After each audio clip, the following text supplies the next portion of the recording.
Hi, Pete. Hi, Suki. Good morning. Good morning. Lovely to have you with us. So tell me, where are you? Obviously. So I am, well, yeah, like many people, I'm working from home, which is in Surrey, and it's a lovely sunny day, and I'm in my home office. Oh, lovely. And who else have you got living at home? What things are you trying to juggle?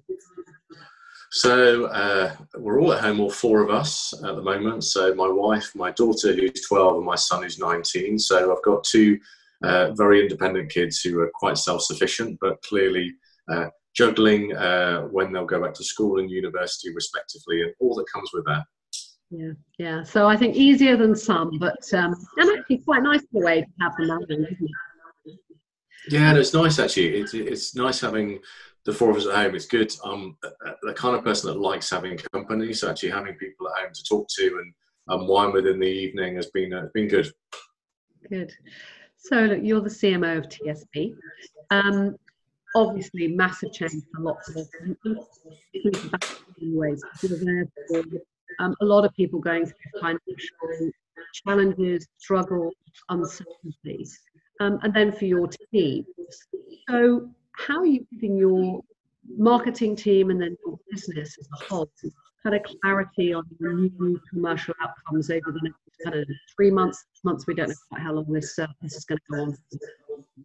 Yeah, no, I think for us at the moment, as you've indicated, there are a lot of people who've been directly affected by the virus and the knock-on impact, whether it's to their livelihood or wider implications of that. And so the role of my team has been completely refocused on making sure we're there to help customers, making sure our communication is clear, and also making sure we respond to an ever-evolving situation in the UK, because as we found, things have quite rightly needed to evolve with every government broadcast or update.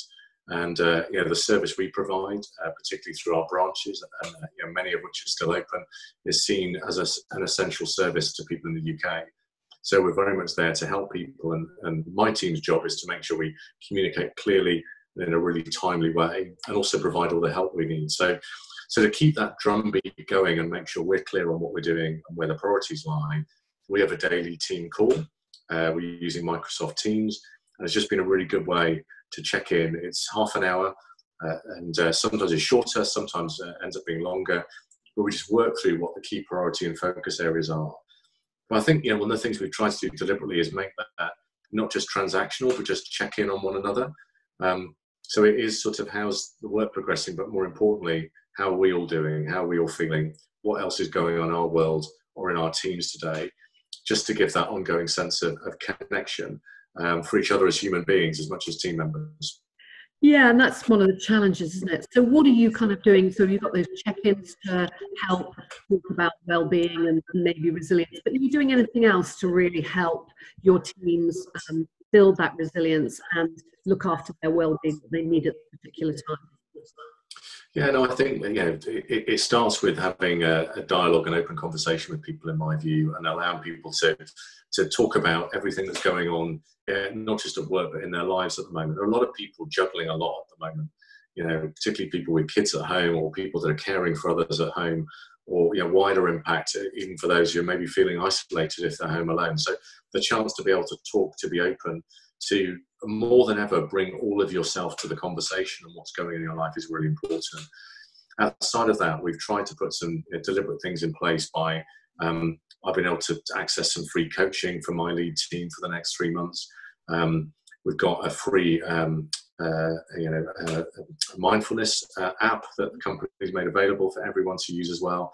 And we work with the School of Marketing to get some, it's not mandatory, it's just there in the background if people want it, but some really good, effective digital marketing training that people want to do in their downtime, or they want to stretch themselves a little bit in terms of their learning through the next few months, they can do that too. But that's obviously without obligation, but we just thought we'd put that there too.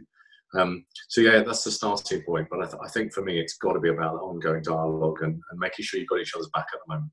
Yeah, well, I was speaking to a bank last week, and they were saying one of their biggest challenges is keeping their heroes, being effective heroes. And one of the things that the management team were finding is because there's a massive toll on them, working long hours, trying to do a lot very quickly. How are you looking after yourself? Yeah, no, it's a good point. I mean, we're all working incredibly hard, and I've got a brilliant team who are just fantastic to work with. People that really throw themselves at the challenge. But you're right, we've all, as a collectively, as a leadership team and the wider business, been working hard to ensure we're there for our customers when they need us the most. For me, I think I've deliberately tried to block some time in the diary to have the one walk a day that we're allowed to have, so to make sure I do that with the family, either at lunchtime or in early evening when it's still light. And actually to find that unwind time at the end of the day. So I've actually dug out all the old board games. So we're big into Scrabble at the moment.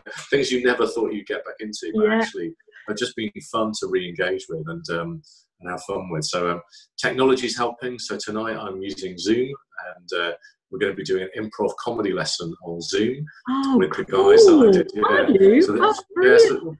So the team that put together the work we did a month ago now for Comic Relief are coming back together to start improvised comedy lessons on Zoom tonight. So that'll be great to connect with people, but also have a laugh as well. So I'm looking forward to that. Brilliant. And out of this, I think it's good to think about, how we might reset our business and our ways of working as we go back into hopefully some sort of normality or new normality following the virus.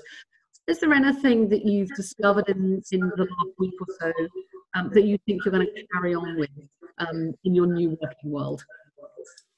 No, I think it's a learning many others are finding is I probably didn't work from home enough, and actually finding that the things we can accomplish and the things we can do working remotely, it's very much for me removed the comfort blanket of needing to always be in an office environment, and it's redefined the working environment for me personally. So I think, when we do get back into, period after the virus, I think these ways of working will, I think, stay. I think they'll revolutionize our approach, how we work, how we view working and connecting with each other.